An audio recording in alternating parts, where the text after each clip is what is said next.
All right, everyone. Welcome to the first episode of what might become a podcast. We're not quite sure about that. We'll see how it goes. But yeah, I have TazzDingo with me and Lauber. So, boys, how are you doing today? Doing good. Super great. Hi. It's getting late, but other than that, it's fine. Yeah, time difference is a little bit annoying. For me, it's actually just midday, a little bit later than that. So for me, it's beautiful. I'm gonna go to the pool after that. Nice. Oh. Yeah, weather's good these days. But yeah, we didn't want to talk about the weather. We actually want to talk a bit about Heroes of the Storm. And I think one of the topics that interested a lot of people in the community just recently was once again quick match that got addressed. And I think it's not only about quick matches, like branching out a little bit into educating the player base and how you best do that. So just for people that haven't really followed all of that discussion that happened around Reddit and Twitter. So Blizzard in the past has said that they were a little bit uncomfortable with enforcing any roles in quick match, and they have just, I think, half a year ago made an announcement that in the future they want to establish that every team composition in quick match has at least a warrior, a tank, and also a support, so that more proper compositions are being played. There was a thread that just brought all of this up since Blizzard has still not introduced that, and people have been talking about how quick match really negatively impacts the way that people approach the rest of the game because they learn the wrong things and also that you can't really train. And that sparked a pretty big discussion. So guys, just to get things started, what is actually your take on all of that? What do you think, how much of an impact quick match has on the game? And do you feel that there should be at least some kind of rules around the way that team compositions are designed? Absolutely, yeah. There should be rules. Every time you play a game without those rules, without a tank, without a support, it feels like a different game to me, actually. I always say this doesn't feel like Heroes of the Storm. And then the first thing people try out when they start the game is this, and they don't even get the full experience, which is kind of a bummer. So I think we should have got them like years ago by now. Yeah, I'm gonna have to agree. Even though I have a more like casual view on quick match, I think it still should be somewhat competitive in a sense. Like you should have the standard meta and not like full Clown Fiesta games, because that's not really the Heroes of the Storm I know and love. Like one of the concerns that I oftentimes hear when people bring that up is that people think that the queue times are going to increase heavily. Is that something that you guys can understand, and is that something that would be a concern for you if that gets implemented, or do you think that the trade-off would actually be worth it? I mean, how heavily can they get? Like, sure, you have to wait like 30 seconds extra or maybe a minute, but come on. I think you have time to wait 1 minute to get a better team composition, so you're gonna enjoy the game more. I feel like it's something you can give up for a better experience. Yeah, I think one of the concerns a lot of people had is that some people argue that quick match in itself is more or less useless and should be removed from the game. But I can absolutely understand what Blizzard tried to do when they implemented the mode, because in comparison to other MOBAs, I mean, I have to admit that I never really played a lot of League, but I played Dota for quite some time before Heroes came out. And one of the cool things about quick match is that you can at least you can pre-select your hero. You actually know that you get to play that hero.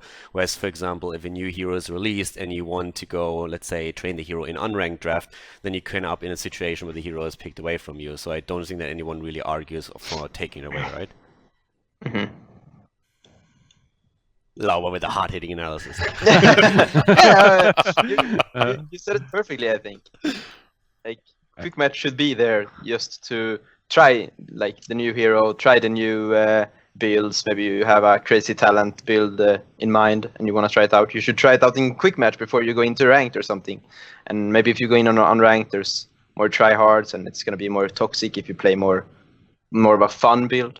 I mean, let's approach it from that point. I mean, Lauber, you're a pro player. Taz, you've played on insanely high level. You've been Grandmaster every single season since. When a new hero is released, how do you guys currently approach playing with that hero for the first time outside of getting the hero to level 5? And would that change for you if there was a certain core meta established as rules within Quick Match? Well, if a new hero gets released, the first thing that I want to do is try out everything that's possible. So at that point, The issue I have with answering that is because I always do it with my viewers. So I always get 5 people, and I always tell everyone to pick a tank or a support or whatever. So you're cheating. Yeah, a bit, yeah. But of course, I want to do it in a setting that's similar to what I will experience later on when I go to Hero League. That's why, yeah, the game is made to play as a group, and if I can't play as a group, I want to have a meta. Yeah. Yeah. Else a hero like Yrel, for example, it's a warrior, but you don't want to play it as a tank. So you want to be sure that you have a tank in your team. Would be problematic even with the rules, but it would make it a bit easier, I guess. If there are different things that you can branch in, so you don't label her as a main tank, but instead label her as a solo laner, for example, stuff like that. Like a bruiser, kind-ish. Yeah, would make it even more longer. Yeah, but queues would be longer as well, I guess. Yeah, I guess that you can go down to an infinite amount of like rules that you could implement. For me personally, it's just like, I mean, for me personally, I just want to have like a core so that you have a frontliner in any way and a support, because one of the main heroes that got released where for me it was just really frustrating was when they released Lunara. Because at that point, I was just like, okay, don't want to ruin my Hero League now, my ranking, but I want to experiment a little bit with her. And I think for the first around 10 games that I was trying to play in Quick Match to learn the positioning with her and how much she can go, I did either not have a front line at all, like no melee whatsoever, or I didn't have a support. So every single game, I was just sitting there as like, what do I actually learn here? Do you guys think that you can still take something away from it? Because for me, the biggest problem was that you can't really practice your positioning in relation to the other heroes in the team, and you can't really experiment how far you go. I mean, you might actually be even forced into talents that you would never pick in an actual competitive environment, being that Hero League or an amateur league play, just simply because you need some kind of self-sustain. Yeah, you have no support in QM, so you have to pick this shitty sustain talent instead of this good damage one. Because like the QM meta, so to say, forces you to pick worse talents, kind-ish. Yeah, in most cases you don't learn anything from it. It's just for the experience in those games, I guess. Yeah, for me right now, QM is just like get level 5 with the hero and then play ranked. Yeah. Do you actually think that Quick Match teaches people the wrong thing, or do you feel that basically everybody can distinguish between, okay, what's happening in a Quick Match, and then when they go into a Hero League or into unranked draft, that they understand that they still need a tank or a support? Like that was one of the big, I feel the big controversies that happened there, that people were just trying to evaluate, okay, how much of an impact does the Quick Match and the way that it's currently constructed actually have onto the other ranks who have problems of their own, but how much of that transfers from Quick Match over into Hero League or unranked draft? It always depends on the person, I would say. Like, people learn in different ways, and if they take everything what they learn from Quick Match, it's bad, of course.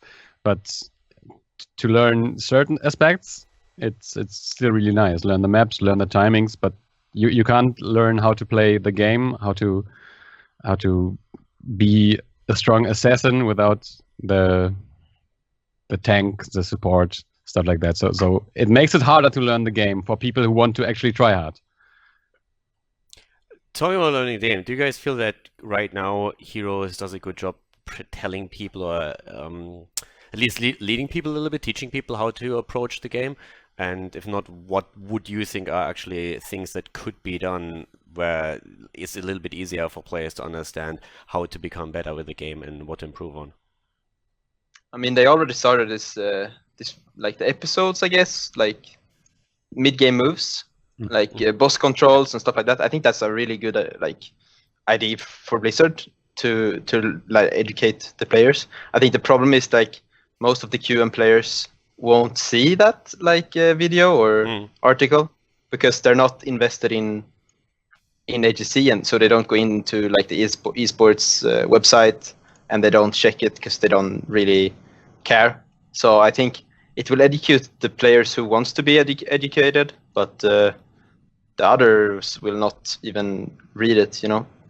Yeah, it should be in-game, like in Dota, for example. Talent builds are in-game for Dota, or small guides, stuff like this.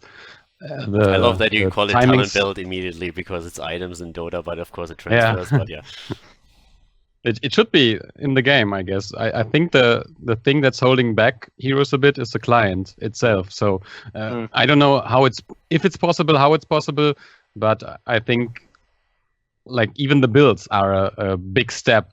Even like how do you approach what situation? You can have option 1, 2, or 3, but most people just take random talents, how they feel, and that's not a good way to teach people. like one of the things that I personally would really enjoy is, you know, how at the end of the game they're giving you this in like the pat on the back where they are saying like, "Oh my God, you took 5 mercenary camps, you're amazing." I would love if like in addition to that they would also tell you, "Well, you took 5 mercenary camps, that's really great, but maybe dying 12 times was not really the smartest move there." You know, that next to the pat on the back that makes you feel good about yourself, there would also be at least one point where they say, "Okay, compared to other people, you're really doing poorly in that one regard. That might be something you want to focus on." But imagine being a casual player and you're like having a bad game. You die 12 times, and then after you're like, finally this game is over, and a little pop-up come out and saying, "Hey, you're shit at the game. You died 12 times." Do you think it might be something where you can, for example, say we're gonna have the tip to improve only for Hero League matches, and then in quick match and everywhere else, even unranked draft, maybe you don't go into much detail about that? Do you think that would fix the issue a bit, or is that still something where it would make people feel too bad? I think people are offended way too easily, so I don't think they could take, like, a lot of Hero League players even can't take criticism, like they just see it as like attack on them personally. So I don't think it would be a good idea because people just get triggered by it. What would you And, do then, outside of non-client stuff? Non-client stuff to educate, like. Yep. Like in client, what like if you think that it's a bad thing to tell people where they are not really playing well and where they should improve through those tools after a game, what would your suggestion be? What you can do within the client to make sure that people have more of an understanding of how to play? I mean, it's a hard question. I don't really have a good answer on it because I think it's just. I mean, you just have to put like info, like Tess said, with talent guides and stuff like that in game or in client is a good idea.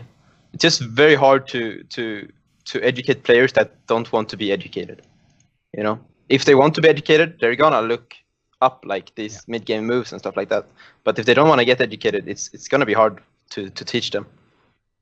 They might even add like stuff like scenarios, maybe like PV environment games, like against bots, like scenarios survive this team fight, stuff like that. Like in Brawls, for example, we had this escape from Rexus, I think, where it was really heavily, you had to do everything right or you die in the heroic mode, which I think was a hidden idea to improve players, because if you achieved it and you finished the brawl, then you got a chest or something like that, and you only got it if you really killed the boss. And everybody who was able to do it was able to position properly against those stupid Zerg army things.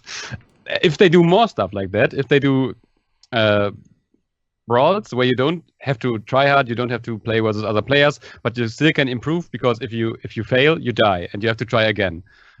But people like the chests. People would like gems, for example, or skins if they finish a tutorial with tough situations where you have to survive as an assassin, heal a certain amount, get your ancestor right, or just you use the abilities the way you should. Maybe they can do it like once for every hero and reduce the level that you need to play Hero League, but instead you have to finish the scenarios for said hero. But then it's a lot more in-depth. Like finishing a hero or leveling a hero to level 5 is not really helpful in those quick match settings. But if you learn with your Varian, you can taunt, and then your Chromie bot uses her burst, then you know, it's good to combine set techniques. And there's a lot of possibility, I guess, to do stuff like this. We had the veteran tutorial. It's a first step, I guess, but it's very, very vague. Like you don't really learn a lot from it. But you could do a lot more than that. Like give gems away or gold or mounts, whatever. It would be something that's used, I guess. But Yeah, especially when it people comes do to, everything for that, for mountain like gold and stuff. when it comes to teaching synergy, you have pointed something out there where you're like you play as Varian and you can set up with a taunt for Chromie comp in your bot acts. That brings us to one of Lauber's favorite topics because you're not really a fan of the bots right now, are you? No, I think guess the no one AIs. is. Yeah, the AIs I know are so terrible. Like I rather have like if someone DC'd in my team, I rather have him like straight back to the fountain and just stay there than be like a bot, because the bot just runs it down. It Yeah, like they're entering. yeah, they're inting. They're straight up running into the fort, like diving when you have no minions and just giving him free experience. And sometimes when you ping them and they try to follow you, sometimes they just B-steps you. But they don't like they want to recall, but they still want to follow you. So as soon as you move and it recalls, it's B-steps forward after you, like a B-stepping rabbit, you know? I've never thought. I mean, I've had that too, but I never thought about a bot B-stepping me. But that's actually really interesting. It's kind of like the AI is BMing you for having a DC'd player. Report Blizzard, please. They should like. I don't think the AI wasn't that bad. Like Yeah, it used to be better for sure. yeah, I feel like the AI is getting worse and worse and worse. Like I remember the Merlin bot. the ETC bot in NA. Was it ETC or Muradin? It was I think it was Merlin. Merlin. It was Merlin. Sky- Okay, Sky yeah, King. Muradin bot. Yeah.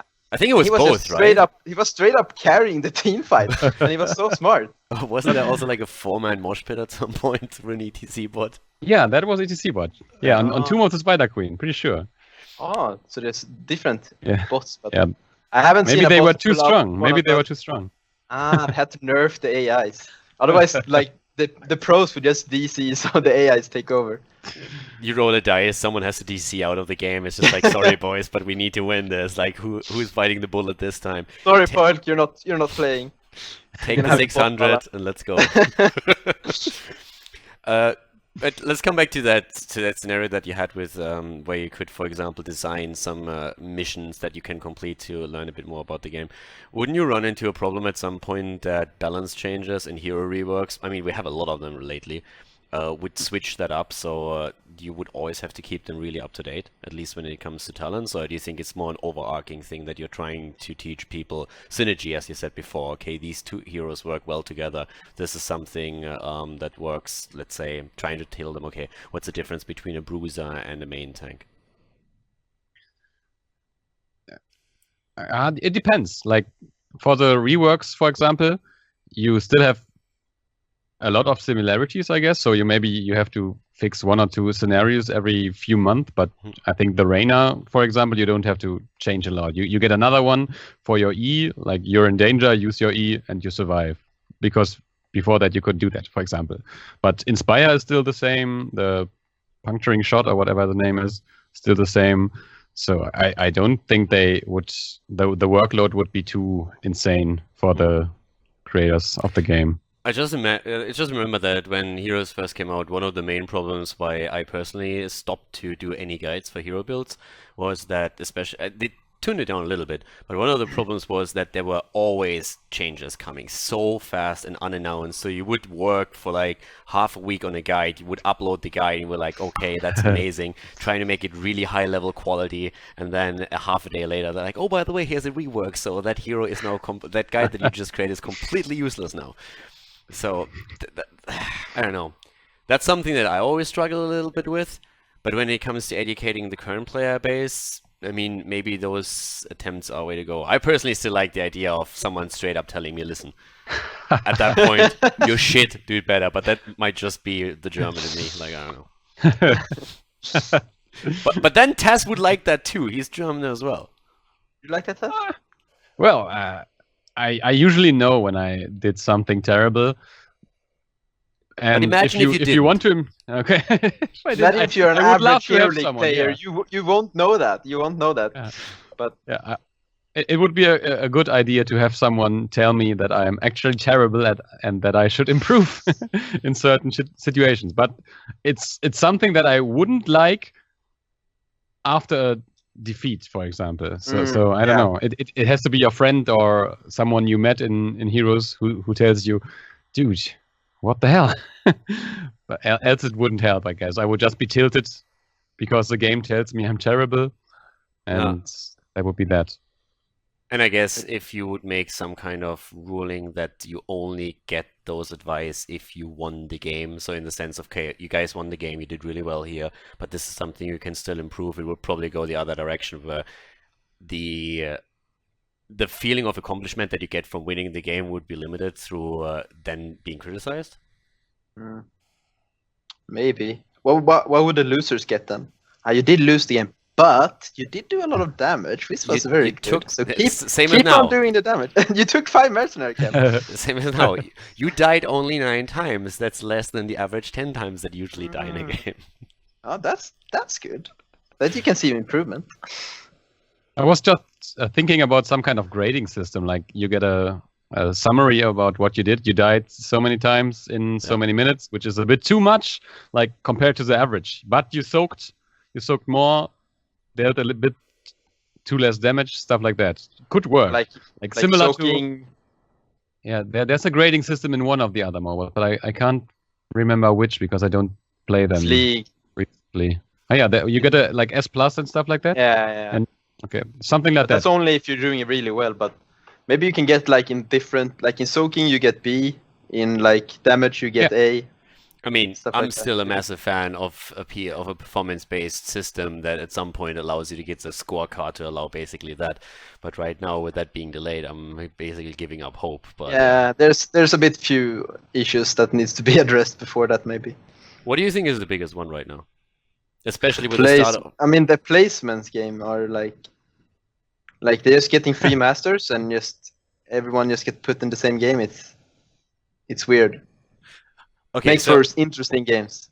I mean, I think like there's immediately like one thing that of course comes to mind because you have a lot of pros are saying they want to have MMR being displayed instead of ranking points, and of course from a perspective of casuals or Blizzard as a company, I guess the ranking system is pretty good because it allows you to move pretty quickly throughout tiers, so you get a reward for doing well for a couple of games, whereas a pro doesn't really care about if he's on I don't know, let's say Masters, Diamond 1, not a pro, but like a higher level player in a sense, it doesn't care what kind of level he is, he just wants to see his MMR and how he measures up against the best out there. So when we just accept that the ranking system is always going to be a layer above MMR, at least for the time being, because of that gratification that people get when they move up a tier, or the or how intense it feels for them to move up and down. What do you think would be the best way to adjust for at the beginning of the season, the placements and what you said, like the free masters that people get? How would you solve that issue? Just not letting anyone get masters, and really reduce the extra points you get for winning, or like the personal rank adjustment, because now you get like 40 or something. I get 40 40 extra points if I win, and then 40 less points if I lose. So even if I play with negative win rate, I'm still gonna climb in like masters if I play enough. Yeah, but isn't that kind of what you want? Because it's based off your MMR. The system is trying to see where you should be, and then it tries to make you move towards that position faster. I think it could be good. If not, it gives out too much points to less MMR. Because let's say I get 40 plus, then someone else that's I assume are way below my MMR gets the same points as me, plus minus. So they need to. I think they could just make it so when you're in Masters or Grandmasters, just base those games out of MMR, or just show them more straight up to the Master and the GM players. Yeah, well, I was just thinking about the time where we could start Diamond 3 at maximum, and I think it wasn't really better, to be honest. It was the same climb that it's right now, basically. We had to climb through Diamond 3, Diamond 2, Diamond 1, and then we got better games. It's the same pretty much right now. We get the low master points, and after playing 100 games, if we do not so well, or fewer games, if it works nicely, but we still have to wait at the start of the season until we get good games. At least that's how it feels like for me. I don't know. I just don't enjoy the first 2 weeks of the season whatsoever. And it was the same for both systems, to be honest. Yeah, I agree, but it's just it's a hard thing to fix, because how are you gonna fix it? You can't fix it right away. People need to play those games, like those 2 weeks of game, to see where you're heading, if you're heading up or down. You can't just insta Mhm. like, oh, this guy is gonna be down here and this guy is gonna be up here. You have to play those like 50, 100 games to see where you belong. So like the system needs to be that. That's what's so like frustrating. There's like no real solution to it. You have to play like these weird games that are like not really enjoyable because people are not playing as I feel they're supposed to be when they're in Masters. I mean, one of the things that I actually really wanted for a long time right now, but that doesn't really solve the problem, but at least it lessens the impact of those placement issues or the early season issues, is reduce the amount of seasons per year. I think it's a little bit crazy how many seasons we have. I Yeah. personally would rather have 1 season per year or 2 seasons per year, because yes, that's longer, but at the same time, it all like those games that you have to play at the beginning to arrive at a certain level and get games that are roughly on your rank, in the big scheme of things, just don't have as much of an impact on you. Yeah. I mean, how many seasons do we have now each year? 3 or 4? 4. For Yeah, should be 4. Yeah. Yeah. 4 is too much. They should definitely make it 2, or even 1 maybe. do you think there's Yeah, any 2 is downsides to it? better. Do you think 2 is better? I think two is better than 1. I don't know. Why? There's like a lack of motivation in the mid-season, I would say. Then if it's just 1 per year, and then like people lose yeah. motivation during the grind. That's why it's so short. I think they want to have a lot of grinds, similar They to want people Hearthstone. to just like start playing again to grind up, Yeah. and then when they reach it, they stop playing. That's why they have more, I guess. What do you actually think about a different incentive for at least grandmasters? Because when you're in lower leagues, like no matter where you are, you'll have the tier system, and it always incentivizes you. Okay, I want to climb, I want to get higher. If you hit grandmaster, you're within the top 200, and at some point in your profile towards the end of the season, the only thing that's noted is what was the highest rank that you achieved within grandmaster. Personally, I think if you would revert that and you would say the only thing that shows up in your profile is the rank, if you are Grandmaster, only applying that to Grandmaster, the highest rank that you see in your profile is the highest rank that you achieved at the end of the season, not in the middle. I feel that would motivate players towards the end of the season a little bit more to still keep grinding and not, for example, say, hey, I have one account that just made it into the number 1 spot, now I'm going to create a Smurf, do the same thing with my Smurf. They kind of did something for that with the MMR decay and the ranking points decay, but I don't really think that's quite enough. What do you guys What think is it? about 1 day? What is it? 10 days before you decay in Grandmaster? I think 15. 15. Yeah. It might be 10, but you get those You have a extra buffer. days if you play. Yeah. Oh yeah. I don't like the buffer, by the way. I think it's weird. Why would there be a hard cap on the days, but then with the buffer? Like maybe Yeah. you can have Vacation. one, maybe like 4 days maybe, so you can play at maximum 2 weeks without getting decayed. But right now it's 25 for Master League, which is quite a lot. It's like more than 3 weeks. It should be a bit less, I guess.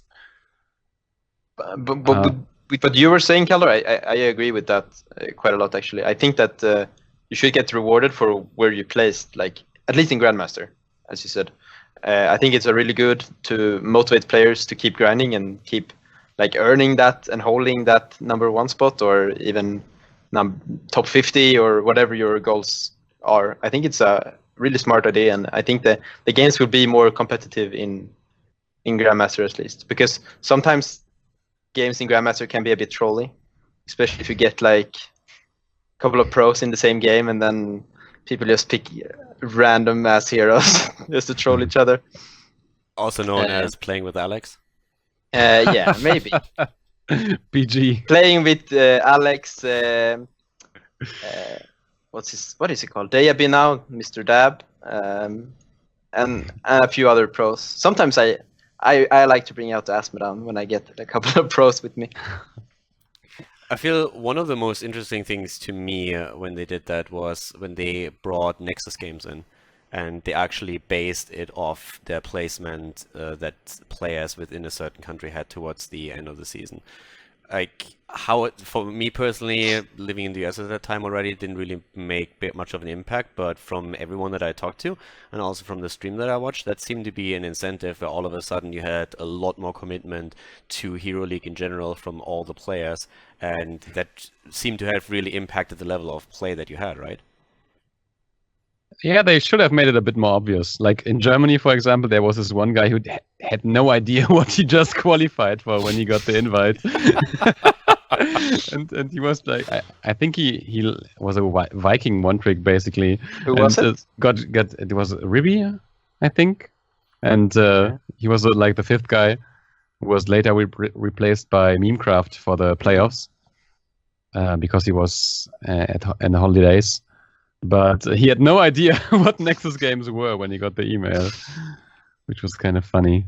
But did that actually have an impact? So do you, like, during that phase, did that have on your guys' games a huge impact in the level of play that you did see? I can't really remember on top of my head. Maybe? It's not that long ago. You're not that old, Lauber. I think it's possible. I think it did. I think what made it even more competitive if they advertised it more on the client and stuff like that. Like, oh, get your like grind on. Top 5 players from each country will get to represent their country and stuff like that. In the in-game player when you're opening heroes. So like you're like, oh shit, I gotta play Hero League. I gotta try my ass off. I mean, in an ideal world, I would even like to have an in-client ranking that they already know from your account where you're from, right? So in an ideal world, there would be an Nexus game page within the client where you could click and you see, okay, like I'm number 6 right now in Germany. But it's a bit weird because that ladder wouldn't be correct because they also based it on your like behavior in Hero League, and a lot of players who are very good in Hero League but maybe don't act as good.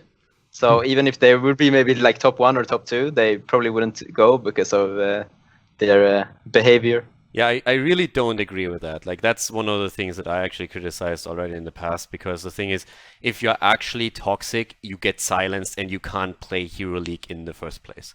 So if you can play Hero League and therefore qualify for something through Hero League, there shouldn't be an additional layer where people, based on whatever system, then say, okay, based on your behavior, you can't play. Because if you're really toxic, you're silenced and you can't play Hero League. Yeah. I agree.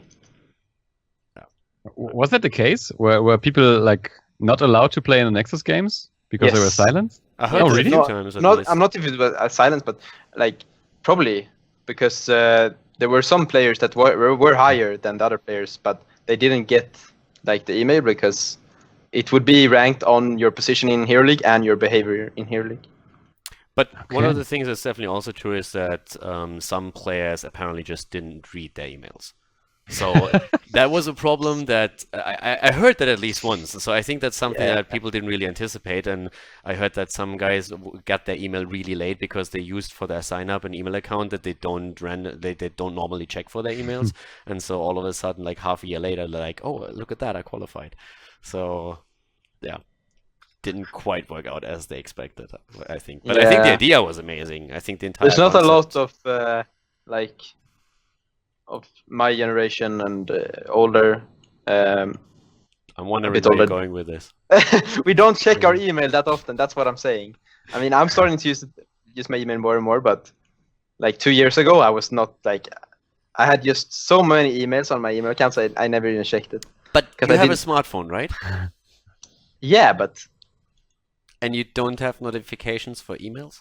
Not then, back in the time. Like I had like the 50 years ago in my like day. 990 plus, so like 999. Not plus, even a so year like, ago.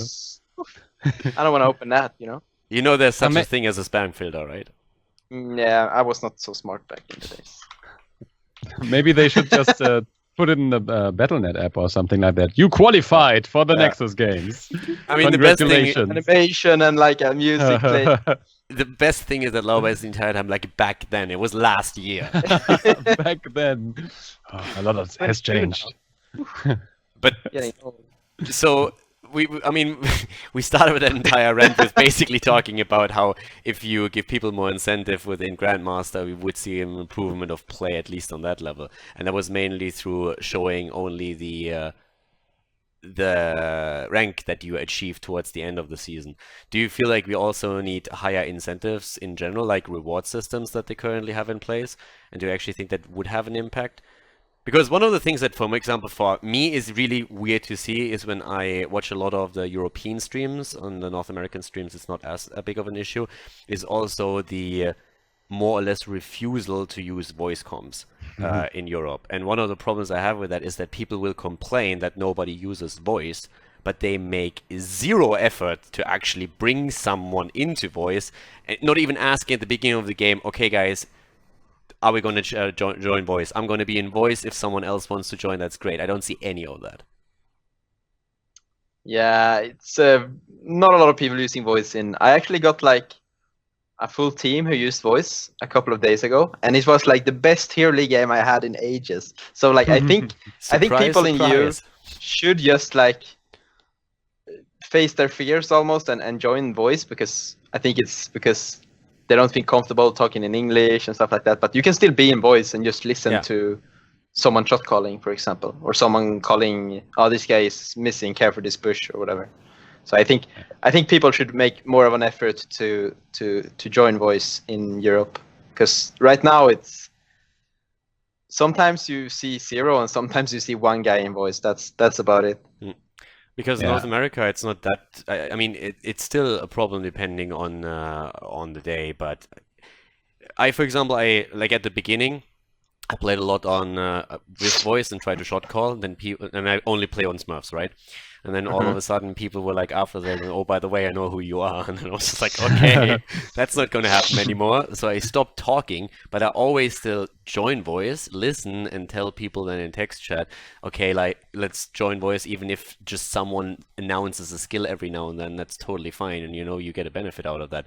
But in Europe, the only thing that I see when I watch any of the high-level streams is just like, well, nobody uses voice, and then the same person won't make zero effort to at least ask us someone else maybe want to coordinate with me. So every now and then you have Esdual or someone coming in and just trying to create a fun environment for everyone, but that's about it. Estel, what a hero. Legend. I always just check the number. If there are like 3 people in, I join as well, but why would I bother? Like, I only play my Hero League games when I'm streaming, and I'm fine by just laying emphasis on the entertaining part while talking with my audience, stuff like that. So it's fine by me, but I would love to try it as well. So yeah, I'm gonna start trying it, maybe try to get more people involved in the voice. And I'll make an experiment, and we will see how many times I can get people to join voice in Europe. Because, like, for me, the weird thing is like, a lot of people that I see talking about this seem to assume that in order to have a productive game or get any value out of the tool, you need to have 4 or 5 people in. My personal experience is that even if you just have 1 guy in there, it already helps. I mean, I'm not quite sure if you guys agree on that. I can understand Taz's argument when he says, hey, I'm streaming, so maybe I don't want to use voice there because I want to focus on my stream. But I think even just having 1 guy in voice already helps you to coordinate, right? I mean, depends. Yeah. It's like if it's 1 guy and you're just talking to 1 guy, it can kind of be kind of difficult, because you're like, oh, we fight, we go in. And like you say it in voice and you don't really think about writing it in chat. So you 2 go in while the 3 other players go back. So it can, like, if it's only 1 guy, it can kind of screw with the coordination of the team maybe. But if it's like 2 or even 3, then it helps like a lot. Writing in chat in 2018, Lauber, really? Hello. I once had like on my first day with the voice comms, I had a game where 5 people were in the voice, but I think during the game, like maybe 10 words were said. It was really awkward. I think everyone was waiting for the others. Maybe they start talking and then I respond to them, but no one said anything. And I was like, okay, yeah, let's just play the game and see where it goes. Yeah, and then like in the end of when people stopped using it, and maybe you were like 4 people in, and no one said nothing, like entire game, like not even a word. And then after the game, you're like, oh yeah, good communication, guys, and all that. And everyone, yeah, good game. To me, this is It's just actually really interesting because playing in North America right now, I guess language barrier definitely plays a big of a role that some people are not confident enough to, within Europe at least, to speak English, might join and just want to listen. And if you don't have anyone else then taking the responsibility of making the calls, then you have a problem. In NA, my experience so far is pretty different there. If you actually work to have a group together, you always find a few that join voice, and then normally people talk, but I guess that's also because you don't have that language aspect. Yeah, I've been watching Michael Udall stream a bit, and he often tries to get people into voice. And like, I think the North American communication in voice is much better than the Europe one. The Europe one is like, "Oh, we go in here, guys. Okay." And that's like the response you get. Yeah. No. Okay. Just gotta love sci-fi in your voice, and all he says is "back, guys, back." That's the only thing he says. I swear. Michael actually, didn't he tweet something the other day that he's playing on some kind of Smurf and I think he was just going from gold into, so I think he played a Smurf that started into bronze or somewhere, and he started and within gold or towards platinum, he didn't want a shot call. He did a stream where he just talked to his audience, and I think he tweeted about how it was just incredibly difficult for him to really have an impact on the game without communicating properly, because on the high level games on his main account he's always trying to make the calls and he wins a lot of games through that, and then when he said like, okay, I'm not going to focus on that, all of a sudden this is like, I can't get anything done, these guys are like chickens, they're all over the place right now. Yeah, I mean, that's like what heroes need, right? Like, you need a shot caller to coordinate you.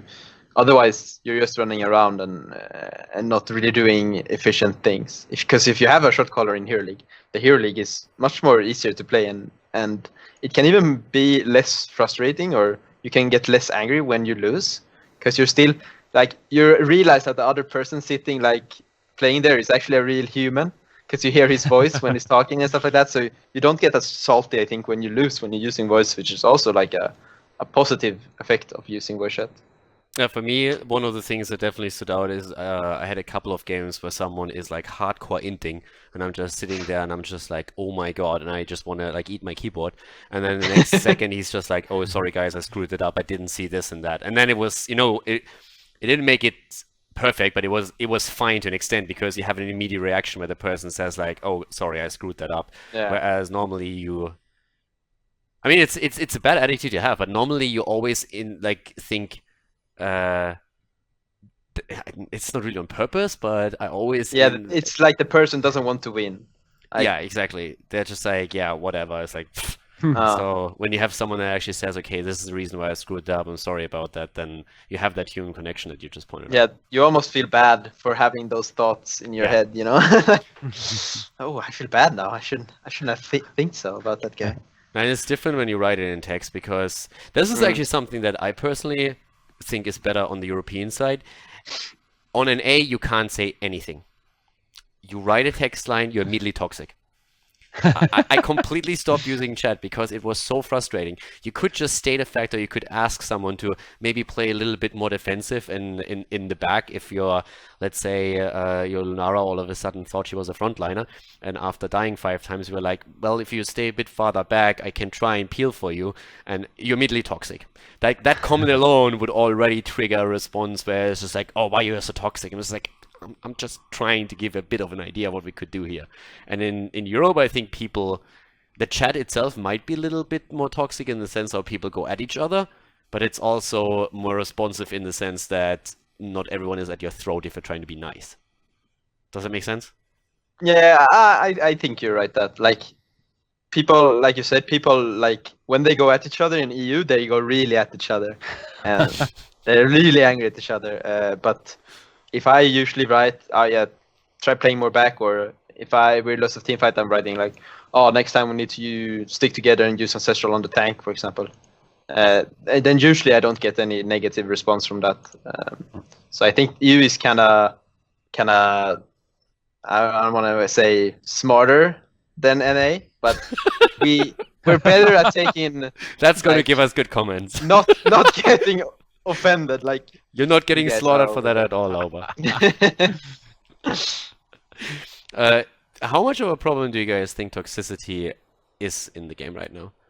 Like from everything that I've heard, talking to people, checking social media websites, looking at Reddit and also Battle.net clients, ever since they announced that they would actively start to suspend accounts and be a lot harsher on toxicity, I think they've been really cracking down on all of that. And at least from what I've seen, it has a pretty big impact.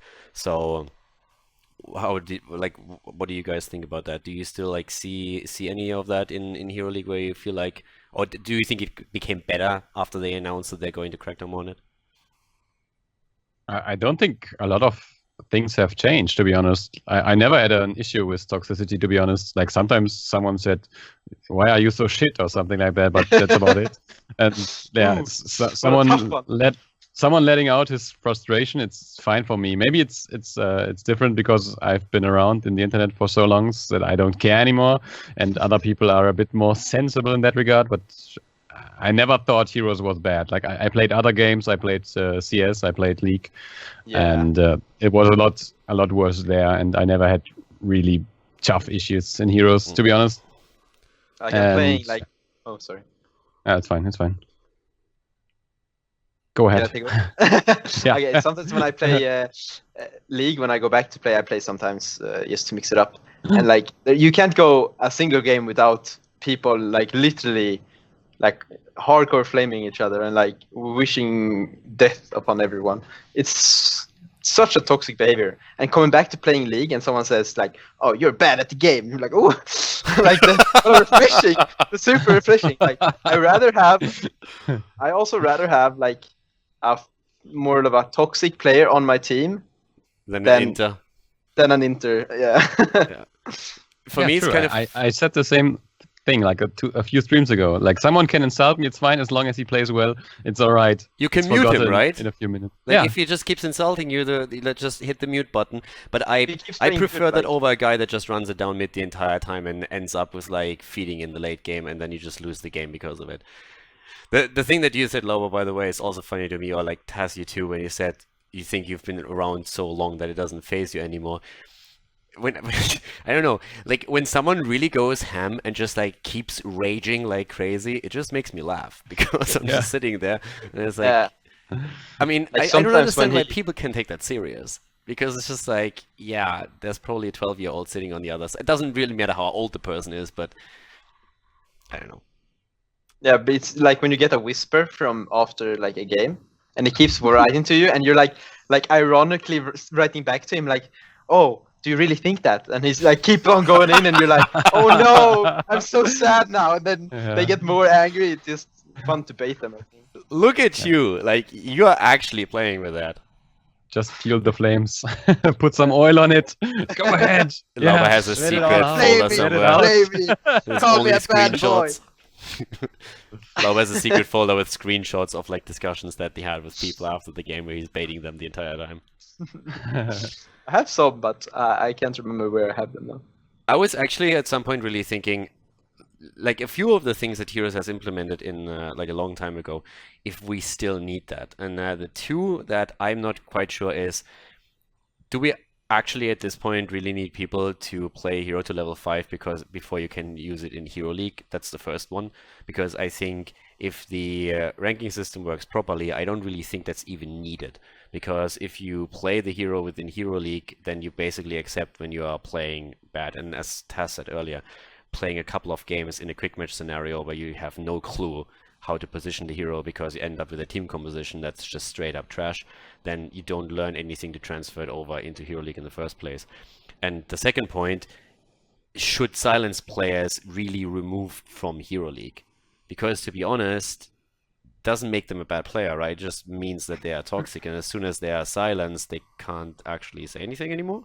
So I'm at this point really in a position where I feel if we have sometimes a problem, especially on the higher level, to find enough players that can play on that level and really contribute to a game, I would rather have them reintegrate the silenced players, even if it's just above, I don't know, starting with Masters, for example, just so that you have more players in the pool that might be good, but just might not be nice people to play with, but they can't talk anyway, so where's the harm? I mean, there's like different things with this. Like some people get like silenced, sure, because they flame, but also because they're like running it down while they're flaming, and then you just you like use the verbal report option, because that was the only thing that really worked. Like They have actually a couple started of months to ago. like I've Yeah, seen now, a couple now, of now. threats now. I don't know how effective it is because I still see a lot of the same names that run it down pretty regularly and that are not banned. But I've seen like multiple threats now on Reddit where people are saying that they got a suspension for a week or two because of non-participation, going AFK or something. So that was really interesting to me. But I know what you mean. Like the go-to was for a long time that if you want to report someone, you knew that all the reports didn't do anything except for the silence report that triggers automatically. So let's go for that. And then also, I think the silence is more. It's not as much as punishing the silence people. I think it's more like showing people this is what's gonna happen if you flame. You're gonna get silenced and you're not gonna be able to play Hero League. So I think it's more like a warning to other players to not be as toxic. I think it's still fine that they can't play. The biggest issue I have with it is that there was a time where there were no consequences. You could like stack up the silences and still play EuroLeague, and then suddenly you are at like 64 days silence, and suddenly you can't play EuroLeague when being silenced. And a lot of accounts, like, they are basically screwed. And if people don't like you, they keep reporting you, and it's sometimes hard to repeal the silences. So it feels like for example, someone who has been silenced like 5 times, it's 32 days already. And people know it, that your next silence would be 64. So they basically can punish you just for having that account. Like, they know if they silence you because they don't like you, stuff like that, because you picked a hero they don't like, and then it stacks up too fast, and the penalty still being there from the old days, basically. Dragging you down for a long time. It's like more than a season for a lot of people by now. That happened there's more like than 2 seasons from some people I know. Like, I mean, they're silent forever. it actually They just happened give up on their to main Mopsio account. at some point, right? Like before he was reformed. Back then he had like chat disabled for like a month already, and then people just reported him because he was in the game and they knew they could report him. So then he got I think he got multiple silences overturned because they're like, well, yeah, you didn't actually say anything. Yeah. So but I still remember that. It happened a lot to him. Like, he got so many silences removed because he wasn't like writing anything. It's kind of funny. So weird. Automated systems. And the other topic, I think there should maybe be like a breaking point, like a league where you don't have those restrictions, because there was a time when they added the amount of XP that you needed for level 5, I think. So it's like 7 or 8 games without the boost to get level 5. And that's a bit too much for me. Like, I'm fine with playing 3 or 4 games before going to Hero Leagues to have a brief idea about the talents. Like, I usually can figure out something before when I just look at it, because I played like thousands of games, but I don't know. I'm fine with playing a few games, but I don't want to play 8 games just to play URL. It's too many games now to play. Like a few games, like you said, is good, because I don't want to play with someone who never played that hero before going into Hero League. I want to play with someone that has at least a few games under his belt, like so he tries out a bit of the talent and the play style. But I don't want to play those games to play this hero in Hero League. So that's the thing. But I think shortening the games would be good. Yeah. No, I'm actually in the same boat. For me, it's mostly like playing those quick match games to level the hero to 5 just feels absolutely horrible, especially with what we started the entire discussion with, that you don't have a team composition where you can actually learn anything about the hero outside of what you said, Taz, looking at the talents, for example. And I think currently they also have a few more issues with quick match. I mean, we had that one thing after the patch came out where apparently like all composition rules went out the window. So there was a huge uproar about that. But one of the things that they still have in is that you can get mirror matches. And I actually thought they addressed it. At least I read a couple of comments where people complained about it, but that's still in. So when like you have in basically every single quick match game where you try to level hero now, you have on both sides Arena, and you have oftentimes like 2 Asmodans, since that just got reworked. So that's an issue that they also haven't really fixed yet. So that makes it for me at least, even more annoying. I'm already not a huge fan of like random quick match compositions where you can look at the loading screen and you immediately know which team is going to win. It's like, all right, I'm going to spend the next 15 minutes getting my ass kicked now, and then I can go into the next game, and I think then I'm level 5. Because if you lose, you get less experience too, right? So you want to win all those quick match games so that you only have to play a couple of them. I mean, I guess they have the mirror matches because otherwise, like, if everyone wanna queue these new heroes that got reworked, the games will be the queue times will be too long because there's so many playing, like the new Reigner, the new Asmodon, so they have to put them like mirror matches. Otherwise, you're just gonna have to wait too long. You think it's intentional? I think so. Yeah. Because I assumed that it was a bug. I don't like. I might have missed something. I mean, maybe it's something, I don't know how they have coded it, but maybe if the games gets like the queues get too long, they just insta put them to mirror matches. I'm not sure. I don't play quick match, so I don't really know how long average wait time is in quick match. But you have not played Uralto 5? I have, but where did you do that if not in quick match? Are you cheating as well and going into viewer? No, I did in quick match, but my memory is not that good now that I'm so yeah, old, we can tell. Like back in the day, last year. What can I say? It's just I can't. 2 I weeks just ago, remember. you leveled her. Yeah, I mean. Lauber, you still know who we are, right? Yeah. It's like Trixler and Nomi, I think. That's true. my URL is still level 2 because I don't want to play quick match right now. But sad truth. Actually, now that you're mentioning it, I mean, I haven't really played a lot of QM games lately, but in the ones I played, I think the only duplicates, and I might be wrong on that, the only duplicates were actually Reigner and Asmodon. So that would make sense, that simply because of the rework, they loosened the restrictions on 2 heroes to make sure that you are not waiting 8 hours for a game if there's only Reigners queuing up. Could be possible. Yeah. And again, I could also have missed something there. I mean, I'm not catching every single blue post that they bring out. And normally the developers don't double check everything that they change with me beforehand, so yeah. A shame, really. Yeah, I'm still trying to make that a reality, but so far I didn't have I had very little success on that. So Carlo, we wanna buff Brightwing a little bit. What's your thoughts on that? 9! Don't do it! 9!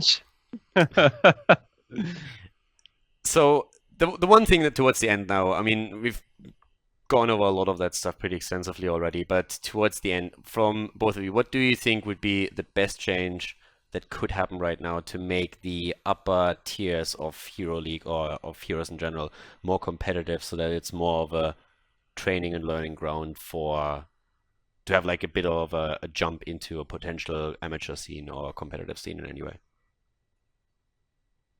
So I thought they wanted to make matchmaking MMR based instead of point based, but it feels like that's not the case right now. Yeah, I'm not sure though.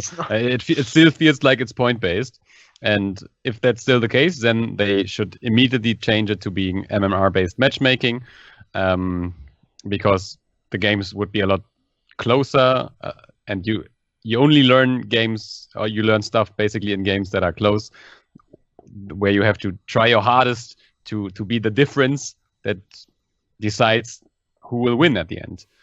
And right now, it's basically, for me at least, it's only stomps. It's only like the 5 minutes in the start decides who has a 2-level lead, maybe, and that lead rarely ever changes. The games are very stompy. Like, either you win super hard or you lose super hard.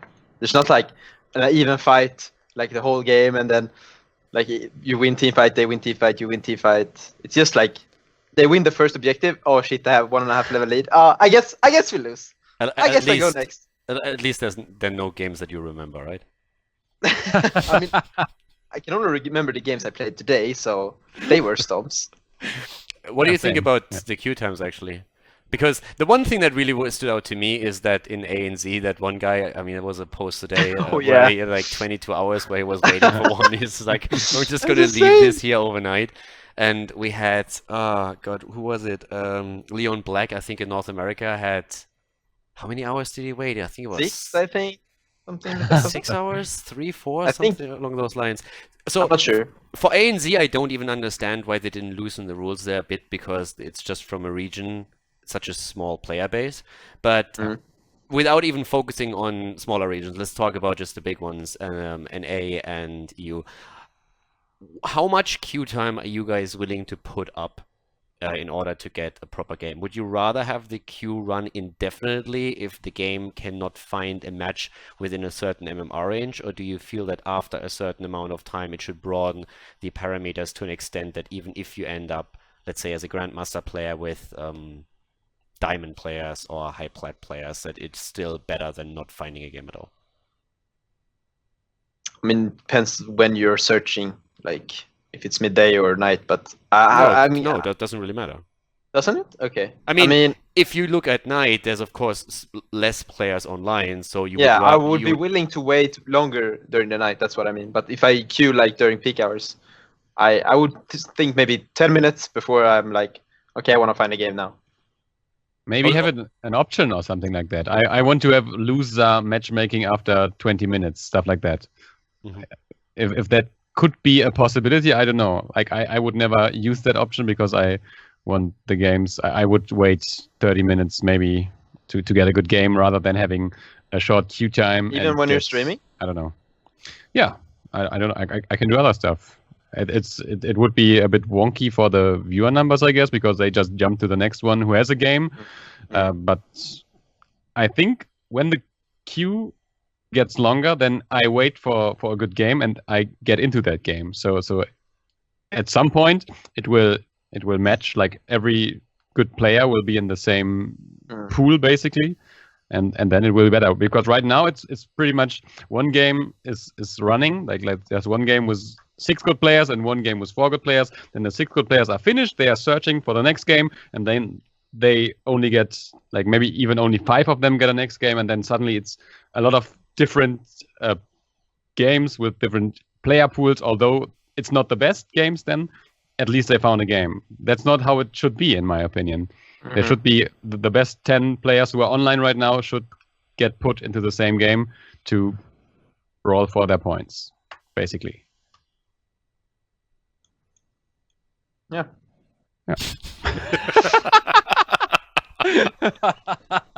Come on. Silence. I love Lauber's ability to just sum everything up. Yeah.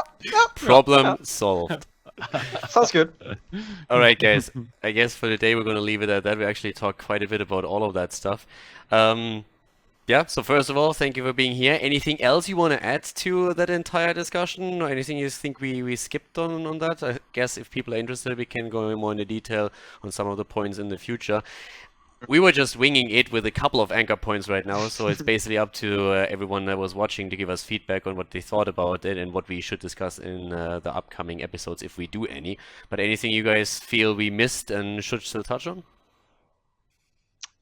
No, I think we covered most of the things. We have some things we can talk about, but we can wait for it to the next one. As if you could remember. Is the next one? No, I actually had them writing up here on my computer screen, so. Oh, you're cheating now. Otherwise, I wouldn't have no clue. That's going to become a meme. You're screwed, Lauber. You're absolutely screwed now. Sorry. I won't remember it anyway.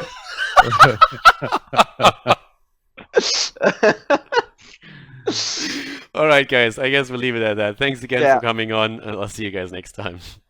Bye. Thanks. Yeah.